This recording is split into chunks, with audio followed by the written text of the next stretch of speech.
दोस्तों आप एपीएस के काम करते हैं, फिंगर पैसा निकासी वगैरह करें, फाइनेंशियल काम करते हैं, तो आपको इसके ऊपर होने वाले रूल को जानना बहुत ज्यादा जरूरी है। नहीं तो आपका दुकान जब्त, आपको पुलिस उठा के ले जाएगी, आपका धंधा भी बंद हो जाएगा। तो क्या है वो एपीएस के रूल जिसे आपको जानना मानना बहुत ज्यादा जरूरी है। स्पेशली 2025 में बहुत ज्यादा स्ट्रिक्ट हो गई है हर चीजें। तो ये वीडियो आपके लिए काफी इंफॉर्मेटिव होने वाली है।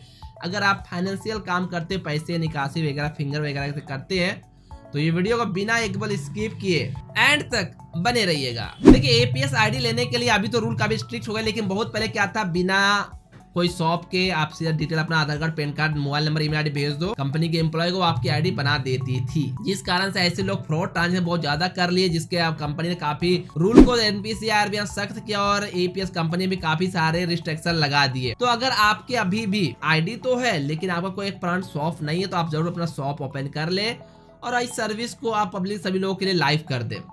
तो मोस्टली इंपॉर्टेंट ये है रूल नंबर 1 के तहत कि आपके पास अगर इस धंधे को चलानी है तो आपका एक परमानेंट शॉप होना चाहिए, चाहे वो शॉप आपका खुद का हो या आपने रेंट किया हो। फिजिकल शॉप होना अनिवार्य है। अगर आपका फिजिकल शॉप नहीं है फिर भी आप इस काम को कर रहे हैं, तो मैं कहूँ इस काम को आप बंद कर दे। नहीं तो अगर कभी चेक हुआ तो आपकी आईडी सस्पेंड हो जाएगी और आपको अलग से दिक्कतों का सामना भी करना पड़ सकता है। अगर आपका परमानेंट शॉप है, फिजिकल शॉप है और उस शॉप पे आप सर्विस भी प्रदान करते हैं, आप जिस भी कंपनी का काम करते हैं उस कंपनी का सेटिंग में या आपको अलग में ऑप्शन में आपको वहाँ पे एक सर्टिफिकेट ऐप के ऊपर देखने को मिलेगा, सर्टिफिकेट बोलकर, जहाँ पे आपकी जो बीसी आईडी होती है वो प्लस आपका नाम, आपकी शॉप की ओपनिंग टाइम वगैरह लिखी होगी, उसके ऊपर आपको साइन करने का ऑप्शन मिलेगा या फिर कंपनी का साइन रहेगा। इसको आप प्रिंट आउट कलर या ब्लैक एंड व्हाइट जो आपको उचित लगे करके अपने शॉप पे फ्रंट एरिया पे जहाँ पे कोई लोग आते हैं तो आपको वो चीज विजिबल होनी चाहिए। आपकी सर्टिफिकेट वो होना अनिवार्य है, क्योंकि कंपनी की ऑडिट टीम या कंपनी जैसे यस बैंक, एनएसडीएल अलग अलग कंपनी से टाइप करती है उसकी ऑडिट टीम या फिर एनपीसीआई या आरबीआई की ऑडिट टीम आपका कभी भ्रमण करे और आपके शॉप पे वो चीज देखने को ना मिले तो आपकी आईडी को सस्पेंड कर दिया जाएगा। तो जरूर आप जिस भी कंपनी का काम करते हो उसकी सर्टिफिकेट को अपने शॉप पे फ्रंट एरिया पे आप जरूर से लगा कर रखें। अगर आप पेमेंट फिंगर से निकासी करते हैं या यूपीआई भी एक्सेप्ट करते हैं, यूपीआई के खिलाफ UPI payment as a business purpose accept करना कैश लेन देन के लिए सही नहीं तरीका है। अगर आप कोई सामान बेचते हो फिर लेते हो तो अलग का मेथड है, क्योंकि अगर फ्रॉडन ट्रांजैक्शन होते हैं तो आपके अकाउंट फ्रीज, ब्लॉक या आपके उस पैसे का ट्रांजैक्शन को जो फ्रॉड पैसे आपके अकाउंट में आए वो उसका होल्ड लग सकता है, जो आपका नुकसान है। तो जरूर आप एपीएस काम करते हो एक डायरी मेंटेन करें। डायरी में आपको ये करना है, आपको डेट, टाइम, कस्टमर का नाम, कौन से बैंक से विड्रॉ हुआ, कस्टमर का आधार का लास्ट 4 डिजिट, कस्टमर का अंगूठा या साइन, ये डायरी मेंटेन हर कंपनी कहती है आप करने के लिए। ऐसा इसलिए ताकि कल के दिन कोई फ्रॉड ट्रांजैक्शन होता है या आपके वो कस्टमर आप पे ब्लेम करते हैं, हमने 1000 बोला था आपने 10,000 उठा लिया, तो वो आपकी जो डायरी उसमें कस्टमर का अंगूठा और साइन जो डिटेल आपको देखने को मिला है वो आपको काम आएगी आपको बचाने के लिए। थोड़ा सा आपको वक्त लगेगा लेकिन आपकी सिक्योरिटी के लिए जरूरी है इस चीज को मेंटेन करना। सस्पिशियस एक्टिविटी को पहचाने। ऐसे कई सारे लोग आते हैं हमारे पास यूपीआई से पैसा भेजवाने को, जब हम उनसे देखते हैं किसको भेज रहे हैं तो वो लोग बताते हैं, कतराते हैं। जब जानकारी ली जाती है तो देखते हैं कोई फ्रॉड कंपनी को भेज चाहते हैं जहाँ पे उसको घर बैठे वर्क फ्रॉम होम के नाम पे ठग रहे हैं। पुराने नोट को बदले आपको पैसे मिलेंगे, उसके लिए कुछ सिक्योरिटी मनी जमा करनी है, फीस जीएसटी जमा करना, उसके लिए ठग रहे हैं। नौकरी, जॉब, अलग अलग काम के रिगार्डिंग जो यूपीआई इस्तेमाल नहीं करते लेकिन लगवाने आते हैं, उस पे आपको ध्यान देना है कि किसी भी गलत ट्रांजेक्शन आपसे ना हो जाए, या कोई आदमी किसी को धमका कर एपीएस से विड्रॉ करने ले आया हो, या फिर अभी के समय में ऐसा फ्रॉड हो रहा है कि कोई बंदा आधार कार्ड किसी दूसरे का लेकर उसका फिंगर सिलिकॉन फिंगर लगाकर, आर्टिफिशियल फिंगर लगाकर ऐसे 1-2 ट्रांजेक्शन हाथ पे ऊपर एक फिंगर रबर फिंगर लगा दिया और वो फिंगर रख के ट्रांजेक्शन कर लिया। बंदा वो नहीं था, आधार किसी और का, फिंगर किसी और का, ट्रांजेक्शन वो कर गया। बाद पता चलता आपने जेन्युइन काम किया लेकिन आपके फ्रंट आपके अकाउंट बंद हो गए, आपके पैसे के कंप्लेन आ गई, आपकी आईडी बंद हो गई। तो आप जब भी ट्रांजैक्शन करें कम से कम ओरिजिनल आधार कार्ड और कस्टमर फेस मैच कर ले। ये ज्यादातर लोगों के साथ होती है जिनकी शॉप कोई से ऐसी जगह पे जहाँ पे चहल पहल ज्यादा होती है, अननोन लोगों का आना और जाना बहुत लगा होता है, यानी कि बाहरी लोग आते जाते रहते, लोकल लोग बहुत कम होते जिसको पहचानते भी नहीं है, तो उन लोगों के साथ बहुत ज्यादा इस चीज का डर रहता है। तो आप जो सस्पिशियस लोगों के बिहेव को पहचाने, देखिए कोई जेन्युइन बंदा जेन्युइन काम कर रहा है या कोई सस्पिशियस एक्टिविटी कर रहा है। बहुत लोग यूपीआई से पैसा लेते हैं, भाई यूपीआई ट्रांजैक्शन। हमारे पास एक पेनियर के एम्प्लॉय आए थे, उसने बताया कि लोकल एरिया में एक जगह एक बंदे का हॉस्पिटल के पास में शॉप था, एक बंदा आया उनको 40,000 विड्रॉ कर दो यूपीआई से। उसने कहा कि पे नियर बाय के मर्चेंट क्यूआर पे 10,000 का 4 बार ट्रांजैक्शन ले लिए। उसने कहा मेरी माँ भाई कोई भी बीमार है, मुझे पैसे की सख्त जरूरत है, वहाँ पे कैश मांग रहे हैं। उसने भी सोचा चलो मोटा पैसा है, 10,000 100 रुपए, 40,000 रुपए, 400 रुपए इनकम भी हो जाएगी, कैश भी ये दे देते हैं, अपना क्या जाएगा, 5 मिनट का तो काम है। लेकिन अफसोस की बात यह थी कि वो बंदा एक फ्रॉड था और किसी अकाउंट से स्कैम किए गए पैसे को उसे कैश में कन्वर्ट करना था और उसने हॉस्पिटल का झांसा देखकर, बीमार बोलकर उस पैसे को एक दुकानदार से विड्रॉ करा लिया। जो स्कैम पैसे दुकानदार के पास गया, जब कंप्लेन आई, दुकानदार शॉक में रह गया कि क्या हो गया, ये मेरे को ट्रांजेक्शन फ्रॉडन ट्रांजेक्शन, जिसके कारण उसके अकाउंट से पैसे चार्जबैक के तौर पे आईडी तो गई, बंद हुई, चार्जबैक के तौर से पैसे पे करने होते। तो मैं इसीलिए कहता हूँ UPI transaction as a business पर कैश लेन देन ना करें। आपका शॉप या कोई सामान आप सेल करते हो, बेचते हो, तो अगर कोई ट्रांजेक्शन करते हो तो आप उस ट्रांजेक्शन को मॉनिटर करें, कहीं मेंशन करें ये सामान, ये प्रोडक्ट बिल के साथ बिल भी देते हो तो ये बिलिंग नंबर है वगैरह वगैरह। कभी कोई दिक्कत आपको आए तो आप शो कर सको हमने ये प्रोडक्ट ये सेल किया था, जिसके लिए पेमेंट हमने दिया था। और यूपीआई ट्रांजैक्शन से अवॉइड करें, नहीं तो फिर आपकी आईडी बंद होगी, दुकान भी जब्त हो जाएगा, पुलिस भी पकड़ ली जाएगी, फ्रॉड ट्रांजैक्शन अंतर्गत आप ही को दोषी करार दिया जाएगा कि मनी लॉन्ड्रिंग तो स्कैम में आप भी शामिल हो। तो इस चीज से बचिए। ये स्कैम ना सिर्फ आपको यूपीआई आपके फिंगर से भी हो सकता है, बस यही ख्याल रखिए कि अगला बंदा जो आ रहा है सस्पिशियस एक्टिविटी उसको पहचान करे, बंदा जेन्युइन है, किसी को लेके आया उसके साथ है, सब कुछ कंफर्मेशन डिक्लेरेशन जो कस्टमर आते जो निकाले उनसे आए, उसके साथी सहयोगी सारी बात बता रहे हैं आपको इतना निकलना, तो जो उठाने आया है उसी से आप ये सारी चीज कंफर्म करें। बहुत लोग क्या करते हैं अपना खुद का अकाउंट बिजनेस के तौर पे यूज कर, जैसे कि एपी पैसा डाला उससे अपना बैंक में ले लिया, यूपीआई को पेमेंट डाला अपना बैंक में ले लिया। तो यही होता है कि फ्रॉड ट्रांजैक्शन अगर होती है तो उनका बैंक का अकाउंट फ्रीज होता है, पैसे होल्ड भी लगते हैं। तो नुकसान को पर्सनल अकाउंट का इस्तेमाल ना करें, एपीएस निकाले गए पैसे को जेन्युइन तरीके से कैश में कन्वर्ट करें। 2025 में आप किस प्रकार एपीएस निकाले पैसे को कैश में कन्वर्ट कर सकते हैं, ऑलरेडी मैंने इसके ऊपर वीडियो दी है, वीडियो आपको आई इन्फो पे या फिर वीडियो के लास्ट में या डिस्क्रिप्शन लिंक दे दूंगा, आप चेकआउट जरूर उसे कर सकते हैं। कभी भी मूव टू बैंक या यूपीआई पेमेंट से एकदम बच के, जितना कम से कम हो सके उतना ट्रांजैक्शन आप करें। आप अपने शॉप पर जहां आप ये सर्विस प्रोवाइड करते हैं जरूर आप एक सीसीटीवी कैमरा लगाएं, हो सके तो आप आईपी कैमरे 1000-2000 के आते हैं वो लगा ले, जहां पे आप ये ट्रांजैक्शन मॉनिटर करते हैं सब चीज, वहां पे कस्टमर की डिटेल, आपके कभी कोई विवाद हो जाए तो आप उससे प्लेबैक प्रीव्यू कर समझ सके, या हो सके तो आपकी सिस्टमैटिक तरीके से कैमरे होते हैं वायर वाली, जहां पे आपको 3-4 कैमरे मिलते हैं लगाने के लिए, वो कैमरे को लाकर पूरा अटैच कर रखे, जहां पे आपको अच्छे दिन की रिकॉर्डिंग मिलती है, थोड़ी कॉस्टली होती है और ऑडियो सिस्टम भी उसमें मिलता है, ताकि कभी भी किसी भी कस्टमर में मतभेद हो जाए तो आप इसको क्लियरिफाई कर सकते, आपने कितने रुपए दिए, क्या बोला, क्या आपने किया, इस चीज की जानकारी के लिए। मैंने अपने कई सारे वीडियो में कहा है कि जब भी आप एपीएस के ट्रांजैक्शन करें, डीएमटी करें या बिल पे अलग चीज करें, आप हमेशा कस्टमर को रिसिप्ट दे।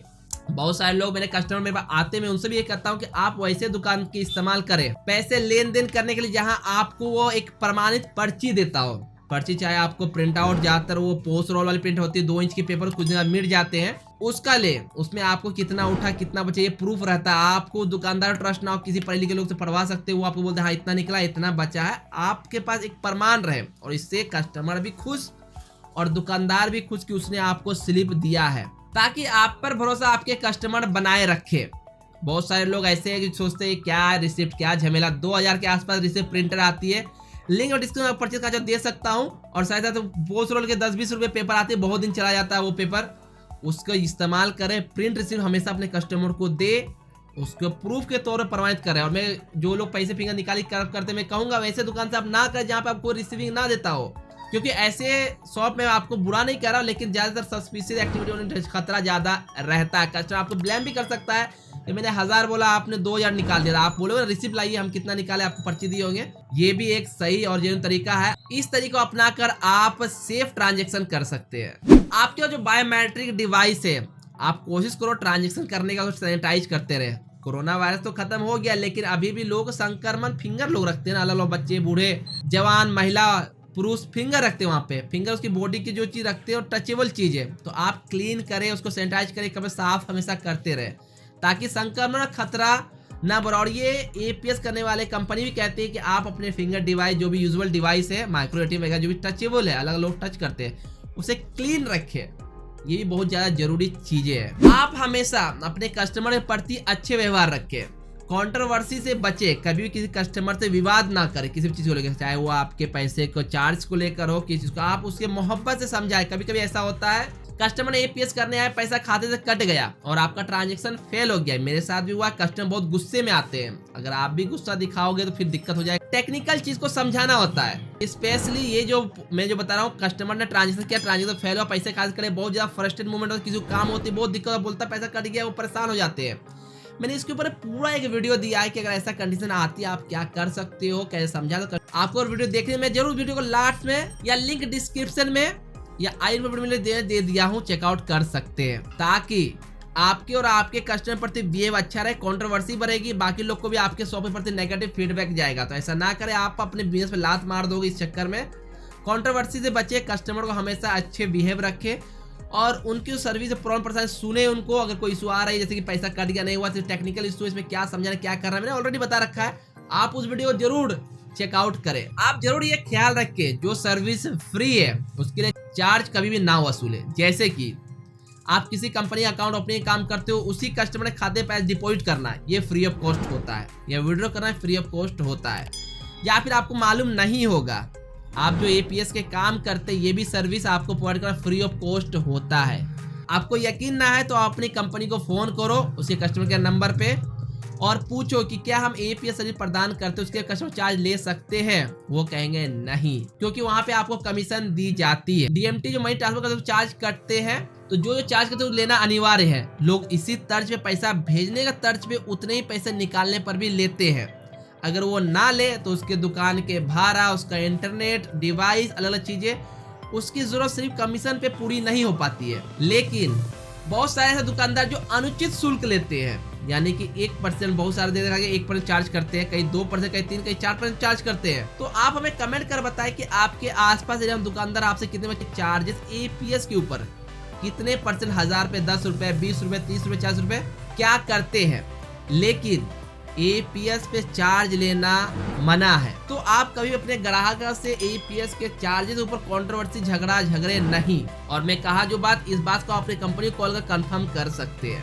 अगर आप में से कोई चार्ज लेते हो, चार्ज क्या लेते हैं, आप मेरा जरूर नीचे कमेंट कर हमसे साझा कर सकते हैं। आप नए अपडेट्स जानकारी के लिए अपने आरएम के ग्रुप, डिस्ट्रीब्यूटर ग्रुप या कंपनी के ग्रुप में जरूर जुड़े रहें। इससे आप जिस कंपनी काम करते हो या फिर गवर्नमेंट की क्या नई रूल एंड रेगुलेशन आती है, इसकी जानकारी सबसे पहले आपको उस कंपनी तक प्रदान की जाए। क्या करना है, क्या नहीं करना, डू और डजंट का आपको जानकारी होनी जरूरी है। इसके लिए आपको ग्रुप वगैरह में रहनी जरूरी है, ताकि आप लेटेस्ट जानकारी के साथ अवेयर रहें, ताकि आप कोई भी गलत काम करने बच सके और आपको कोई दिक्कत ना हो सके।